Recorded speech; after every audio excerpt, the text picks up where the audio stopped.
Olá pessoal, hoje vamos ver como se calcula o comprimento de emenda das barras de armadura. Bom, nos dois últimos vídeos, onde eu tratei do assunto de ancoragem, eu disponibilizei uma planilha com cálculo do comprimento de ancoragem. Para este vídeo, eu estou disponibilizando uma atualização dessa planilha, incluindo o cálculo de emenda. Então assista o vídeo até o final para vocês entenderem direitinho as informações e os dados da planilha.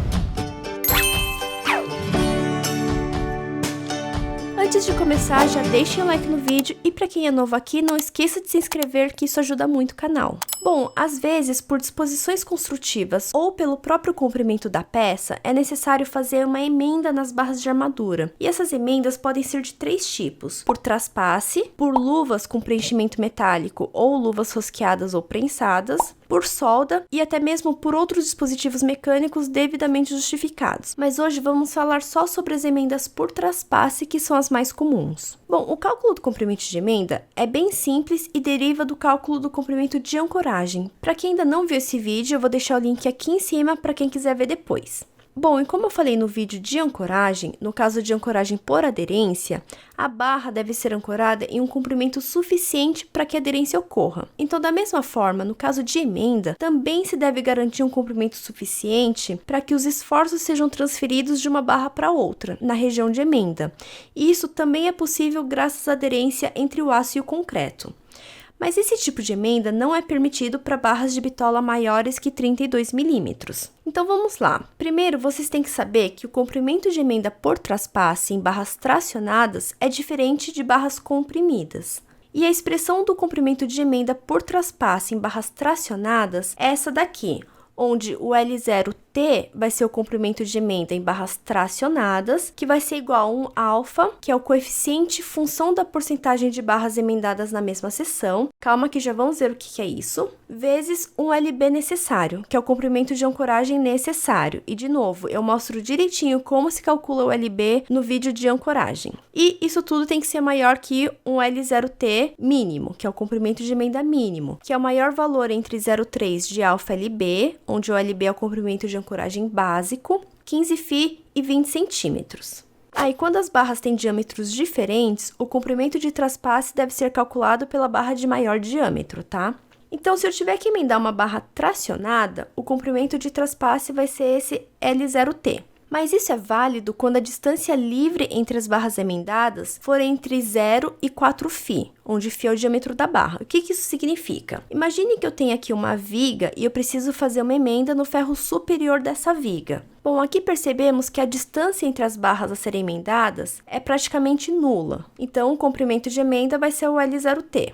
Agora, e se eu tivesse um recorte nessa viga, de forma que eu precise emendar esta barra aqui com esta de cima? Aqui nós vemos que existe uma certa distância entre as barras a serem emendadas. E se essa distância for menor que 4 φ, o comprimento de emenda vai ser o próprio L0T.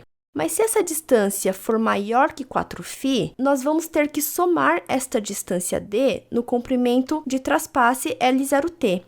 Isso para garantir um comprimento de traspasse após a mobilização das tensões de transmissão dos esforços entre as barras, tá? Então, é possível sim emendar barras em camadas ou níveis diferentes, só que o comprimento de emenda vai ser um pouquinho maior. Então, vamos ver o que é o coeficiente alfa, que é a função da porcentagem de barras emendadas na mesma seção. O valor de alfa ele é tabelado pela norma brasileira NBR 6118, conforme essa tabela aqui, que depende da proporção de emendas na mesma seção. Então, vamos ver o que é essa proporção de barras emendadas em uma mesma seção. Vamos voltar ao exemplo da nossa viga e escolher uma determinada seção de emenda desta viga, por exemplo, essa daqui. Bom, consideram-se na mesma seção transversal as emendas que se superpõem, como neste caso aqui, ou cujas extremidades mais próximas estejam afastadas de menos de 20% do comprimento do trecho de traspasse. Então, por exemplo, nessa situação aqui, nós temos dois trechos de comprimentos de emenda. E se a distância entre esses trechos for menor que 0,2 de L0T, essas emendas são consideradas na mesma seção transversal. Mas se essa distância for maior, então as emendas não vão ser consideradas na mesma seção. E por que isso é importante? A proporção máxima de barras emendadas tracionadas na mesma seção possui algumas limitações, e esses limites estão determinados na norma conforme essa tabela aqui, que depende do tipo de barra,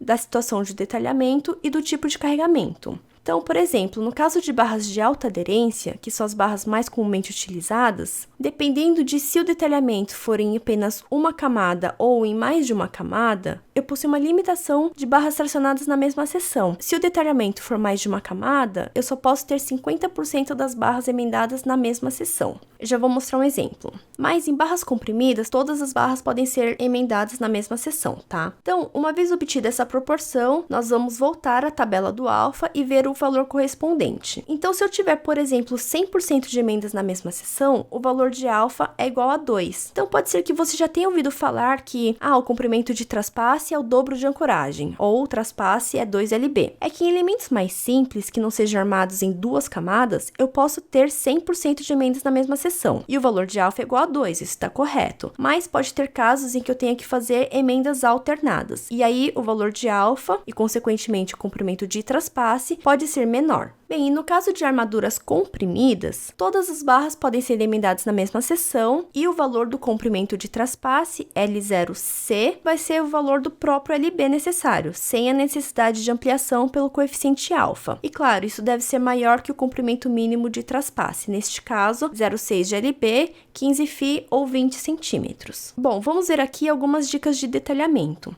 Geralmente, nós evitamos fazer a emenda nas zonas tracionadas da estrutura. Então, por exemplo, nessa viga aqui, onde eu tenho momentos negativos nas extremidades e um momento positivo no meio do vão, nós vamos preferir colocar a emenda na zona comprimida da seção. Então, por exemplo, para o ferro superior, aqui a gente tem a emenda detalhada na zona comprimida, que é aqui no meio da viga, e não nas regiões próprias tracionadas onde estão os momentos negativos.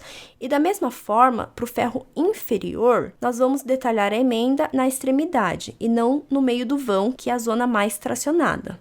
Agora, se, por exemplo, o ferro inferior, para o momento positivo, eu tiver que detalhar em duas camadas, nós vimos ali na tabela anterior que eu não posso ter 100% de emendas na mesma seção. Então, nesse caso, se eu tiver que fazer emenda, eu vou colocar a primeira camada aqui numa posição e a segunda camada com emenda nesta outra posição. Ou seja, eu tenho 50% de emendas na mesma seção. Isso é o que a gente chama de emendas alternadas, ok? Bom, pessoal, por hoje é isso. Não esqueçam de baixar, então, a atualização da planilha de cálculo que eu estou disponibilizando no link aqui embaixo na descrição do vídeo. E se vocês gostaram desse vídeo, não esqueçam de deixar o like, se inscrevam no canal e compartilhem com seus colegas. E se vocês tiverem alguma sugestão de assuntos que vocês querem ver aqui no canal, deixa nos comentários. Quem sabe essa sugestão vira um vídeo? Então é isso, obrigada e até a próxima!